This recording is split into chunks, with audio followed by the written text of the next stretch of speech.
அக்கா சாப்பாடுக்கு இன்னும் செய்யாத, உனக்கு சேர்த்து தான் சமைச்சு வச்சிருக்கேன், சாப்பிட்டுக்கலாம் எல்லாம் ஒன்னா. என்னால உனக்கு எதுக்குமா வீண் சிரமம், நான் ஆயிக்கிற உதவு. எனக்கு பண்றதுல கொஞ்சோன்னு போட்டா சாப்பாடு ஆக போகுது, இதுல என்னக்கா இருக்குது? தம்பி அம்மாட்ட போன கொடு. பா அம்மா இங்கதான்ப்பா இருக்கு, நான் இருப்பா. ஏங்க செக்கப் போயிட்டு வந்துட்டியா? மனிஷா பாப்பா தான் ஆஸ்பத்திரிக்கு கூட்டு போயிட்டு வந்தா. ஓ எதுக்குமா அந்த பிள்ளை கூட எல்லாம் போற? அந்த பிள்ளை கூட சேர்றதுனால உங்களுக்கு என்னங்க? ஏற்கனவே ஊர் உலகத்துல 4 விதமா பேசிக்கிட்டு தர்றாங்க, அந்த அசிங்கத்து கூட நீ போற, நம்மளும் சேர்ந்து அசிங்கப்படவா?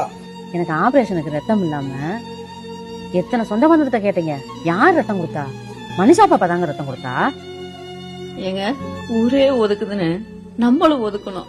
ஊரோட ஒன்னா இருந்தோம், நம்மளுக்கு ஒண்ணு துடிச்சது நாம ஒதுக்கணும் ஒண்ணுதாங்க, ஊர் இல்லங்க. ஏங்க புரிஞ்சுக்க மாட்டேங்கிறீங்க? சாரிம்மா,